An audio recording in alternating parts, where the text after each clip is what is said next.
When I think of an English summer, I have one environment in mind. It's this, a Somerset hay meadow.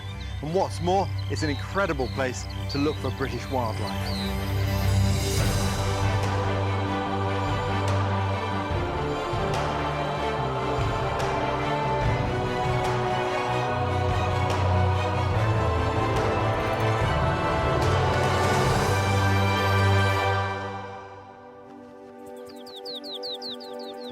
In this series, I'll be visiting some of our most outstanding countryside as I explore it using fieldcraft in the hope of seeing some of our rarest and most inspiring wildlife.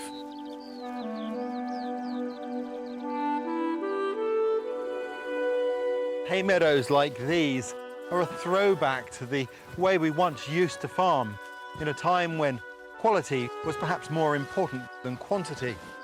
Today, they're incredibly rare, but they provide an important haven for some of our most cherished wildlife, from the humble bumblebee to the majestic barn owl.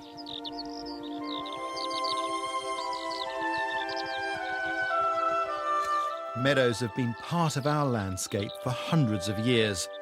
Whether grown for hay or grazed, these permanent, undisturbed pastures are managed in traditional ways.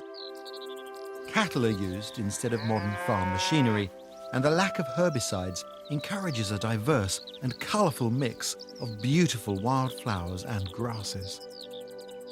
Scythed for hay in late summer, the flowers and grasses are able to grow, flower and set seed, providing cover and food for a host of insects and, in turn, the creatures that feed on them.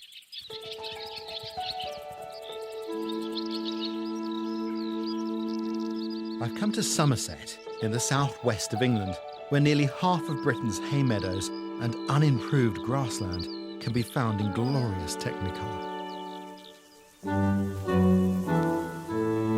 My first stop is Chancellor's Farm. This nature reserve is a true botanist's paradise, with a wealth of colourful wildflowers like this beautiful betony.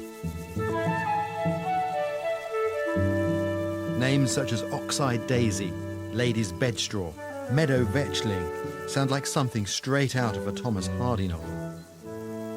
Have a listen to this. This plant rattles. It's called yellow rattle, really well named. This here, that's meadow sweet. It's one of my favourite plants. You can see there the flowers always remind me of the bubbles coming out of a champagne bottle. They're so fine and full of sparkle. And that's an important medicinal plant. Over here there's red clover. And red clover is very interesting because it has this ability to fix nitrogen in the soil, and farmers are increasingly turning to clover to help to improve the condition of their fields. That's just 3 of perhaps 200 flowers that you could find in a meadow like this. But of course the flowers are only half of the story. Listen to that sound. This meadow is filled with insect life, and they're a vital part of the story of the plants too, particularly bees, with their role in pollination of the different flowers. To find out more about them, I'm going to meet a lady who's a real bee expert. Dr. Pippa Rayner has spent 7 years studying wildlife meadows to help conserve them. Hey Pippa, how are you getting on? I'm getting on very well, thank you, yeah. Fantastic day for it. Isn't it? It's a lovely meadow. Absolutely gorgeous, and it's full of all the different plants that bumblebees love, with the red clovers and the eyebright and knapweed. It's just a bumblebee paradise, really. The eyebright's beautiful here. It's one of my favourites. Tell me about the relationship then between bees and flowers. Essentially, it couldn't be more mutualistic. I mean, if you think about bumblebees, they collect pollen, they collect nectar, so they desperately need lots of flowery places with pollen and nectar-rich plants, just like the ones we've got here. But on the other side of it, those very plants themselves need pollination. So the bumblebee, as it's bumbling from flower to flower, is doing a really important job, making sure that each plant is pollinated. But they've evolved together, haven't they? Absolutely. And so, but what of course has happened now is that with less flowers, we've started to see less bees because of that fact that they've got that very mutual relationship. And that's really true. I mean, since I was a child, I see far fewer bees in the countryside. Yeah, I mean, we see them actually more in our gardens these days than we do in the countryside, and that's because they've been forced into places with the remaining flowers. And so our gardens are very important for bumblebees, but actually if we're going to keep and look after them and keep supporting the pollination that they provide, we actually need much more areas just like this out in our countryside. Here we go. Can you see On one the there? clover there. So, I'll see if I can put it in a pot for you if you like, so Yes, that we good. can have a good look at it. Aha! So our first bumblebee. What have we got here? Well, the interesting thing you can straight away see is that it's got pollen in its pollen basket. So on Yeah. each side of its legs, what it does when it visits a flower, it goes up and it collects pollen and it sort of brushes it off its fluff, Yeah. because the fluff's all there to help collect the pollen. And then it puts it on its legs and it's got these sort of shiny areas with long hairs each side where it sticks it, and that manages to basically retain it until it gets back to the nest, and then it kicks off these big lumps and then goes back out looking for more pollen. And you can see there it's a lovely bumblebee with a very bright red tail, Yep. which very quickly tells me that it's a Red-tailed. red-tailed bumblebee. So we're going to release her? Yes, I think she'll start to heat up if we don't do it soon, so let's see if we can put her down on a flower. There we go. That's lovely.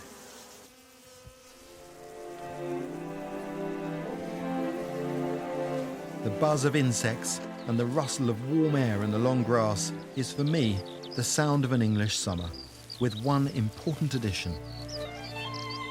I've come out into the hay meadow to hear the sound of high summer in Britain, the song of the skylark.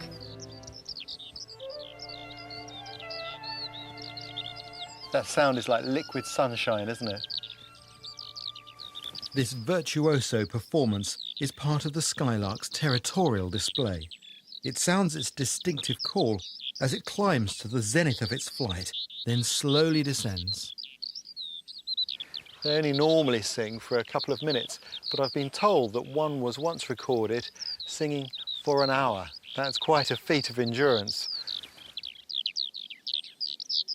This wonderful farmland bird has seen its population halve in the last quarter of a century. But in places like this, where meadows are being traditionally managed, the skies are once again filled with their beautiful song. Here in the Mendip Hills, you can find areas reminiscent of the countryside we used to have. A century ago, before modern farming took hold, the landscape was a patchwork of grassland meadows stitched together with ancient hedgerows that are vital to some of our rarest plants and creatures. The great spotted woodpecker is actually the most common of the 3 woodpeckers found in Britain. In high summer, you can hear it rapidly drumming its bill against a branch, a way of defending its territory. But I've come to this spot hoping to see its slightly larger but equally colourful cousin, the green woodpecker. Yeah, the secret to finding almost any species in the wild is finding the right habitat. Green woodpeckers need trees because they need nesting sites, and they need abundant insects, and particularly they like these ant hills. So if you see a field like this, you know that's a good place to look for the green woodpecker. Just going to sit quiet now and watch.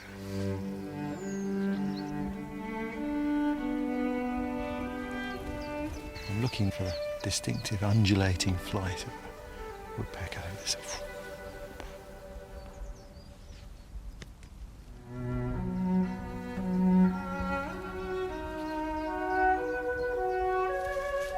Yes, green woodpecker. Juvenile green woodpecker. Busy collecting ants, I think. The youngsters don't have all the bright colours of the adults. They're much better camouflaged, which suits them when they're at this naive, exploratory stage in their life. Just gone across. And up. Did you see it go up into the tree now? I've lost him in the vegetation for the moment. There he is. You see how mottled their feathers are. That these juveniles have this wonderful camouflage. And it really does blend perfectly with the lichen you see on the ash tree there. Here comes the parent bird. It's the male. The male's coming up from below. You can see, they've gone down. But that's the male bird that's come back to feed this chick. And now the young bird is backing down the trunk. But they've gone down the other side of the tree. I think that bird knows we're here. There goes the male bird. Here goes off to the right. Busy collecting ants, I think. That's the adult bird. And you can see the youngsters responding. Do you see that? Yeah, it's responded to that call.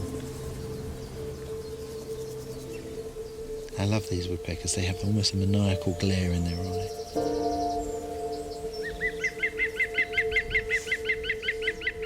It's the bird that laughs at you when you're out. Always makes me chuckle because it's almost like they're poking fun at us. Of course they're not laughing, but that's what it sounds like. So look at those silly human beings. Ha ha ha ha.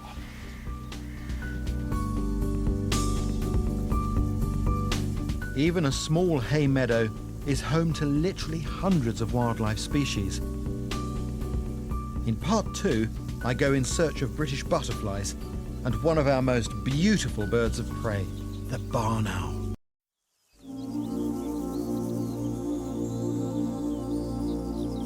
I've come to Somerset to explore the quintessential British habitat, the hay meadow. For all its beauty, it's a complex and delicate ecosystem, and one we're in danger of losing. Since the Second World War, farming practices have changed immensely. Intense farming and the use of herbicides destroy many of the wildflowers and grasses that provide vital food and shelter for meadow wildlife. An incredible 97% of the meadows that were here in the 1940s have now been lost. But here at Chancellor's Farm, the meadows are traditionally managed. As cattle graze the pastures, they control the growth of coarse grass and scrub and help to spread the wildflower seeds as they move from field to field. Thousands of insects and invertebrates rely on the sheer diversity of flora for survival. One grass is definitely not the same as another from a caterpillar's point of view. This is a really glorious meadow.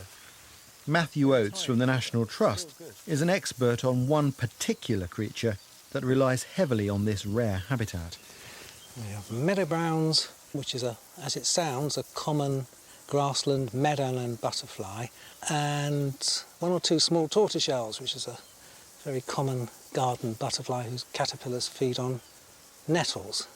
And the large skipper, which is this small fiery orange dart that behaves rather like a Harrier jump jet. They are seriously fast flying when they take off, Especially on a day like this, which is so warm. The butterflies are very active, aren't they? Yeah, so they can become hyperactive on a day like this. Why is the temperature so important to their speed of movement? Yeah, it's quite simple.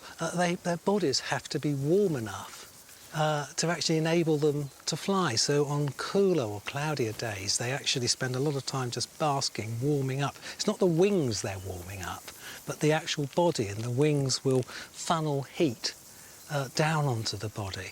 But in really hot weather like this, many of them actually have the opposite problem. It gets too hot for them. They have to go and sit in a cool leafy spray somewhere and just calm down. Fascinating.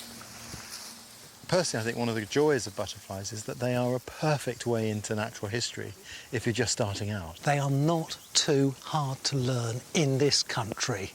In other European countries, they are difficult, but here we've only really got 59 resident types of butterfly, plus a few others that come in as migrants, rare migrants really.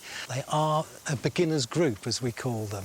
And one of the joys of butterflies is they take you to the most fantastic, wonderful, beautiful places at the optimum time of year for that place, for the spirit of that place. Of course, it's not only insects that rely on this precious habitat, but also the birds and mammals further up the food chain. This badger has ventured out in the day to feast on insects and earthworms, while other hungry opportunists circle overhead. Well, it's the way of things, isn't it? The hay meadow is rich in insects, and because of that, it brings other wildlife, like these house martins. They've traditionally found secure nest sites under the eaves of farmhouses, so much so that we just call them house martins. And here you can see the nests that they've built with beakfuls of mud. They've carefully plastered these little scalloped nests on the side of the building there, and that's where they'll raise their young before flying back to Africa at the end of the summer.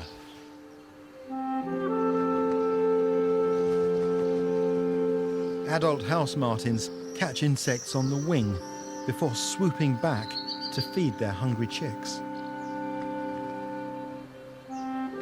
A hay meadow is perhaps the clearest example of how a habitat and the creatures that live there rely upon each other to thrive. Dung beetles lay their eggs in the dung that they eat and help to clear.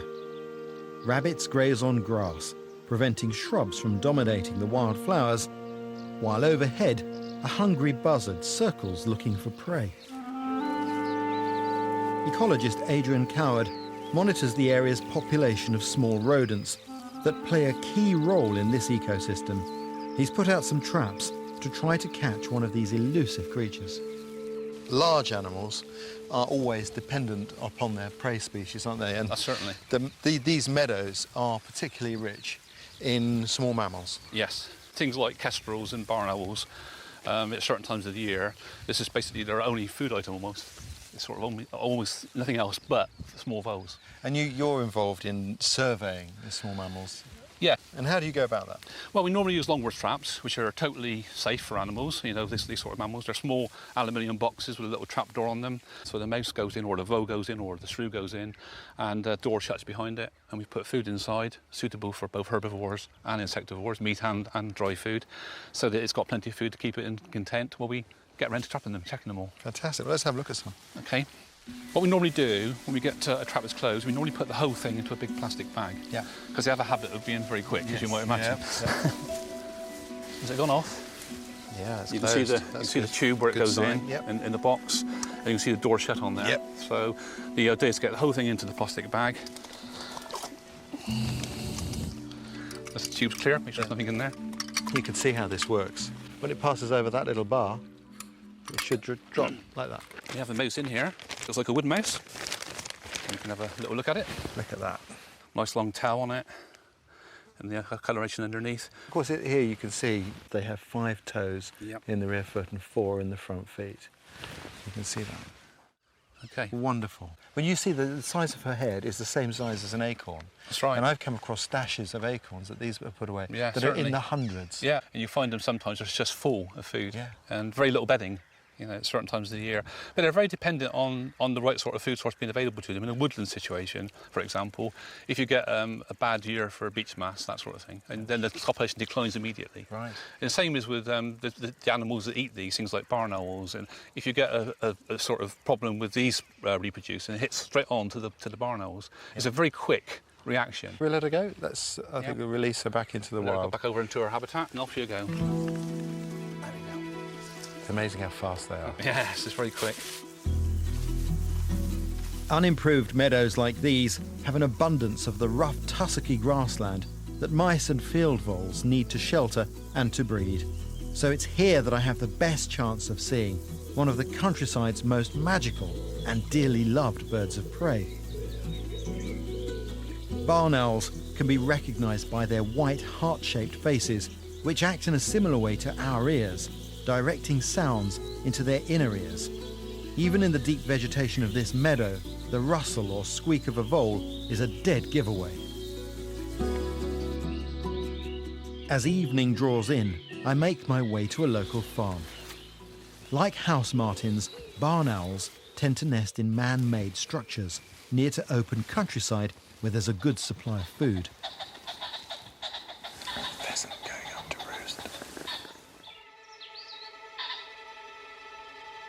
Here we go.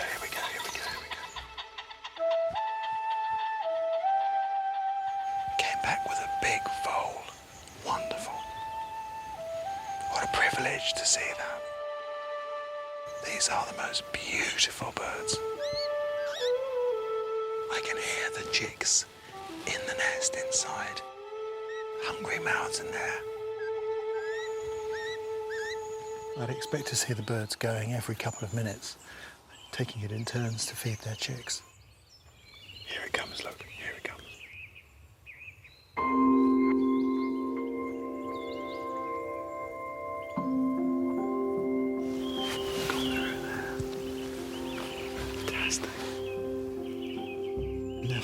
quite low over the meadow, quartering it, going backwards and forwards, listening like that.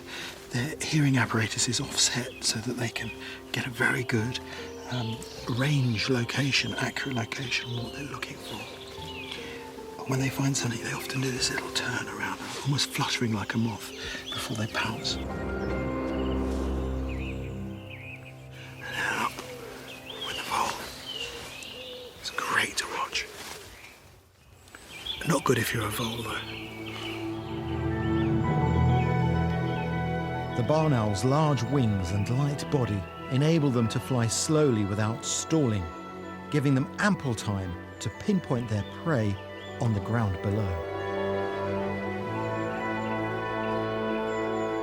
In midair, this one performs an amazingly smooth feat, grabbing the vole with its long talons mid-flight. Just wonderful to see.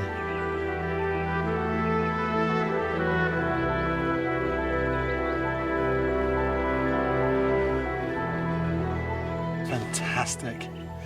I never tire of that. They are just amazing.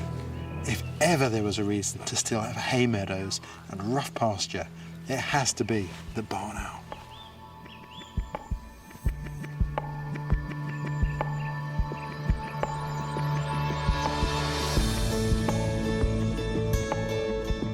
Well, the clock's ticking and the team are forced underground, but will the streets of Whitechapel ever be safe again? Is the concluding part at 9 o'clock. It's after a strange and sinister warning gets delivered to the factory in Coronation Street next.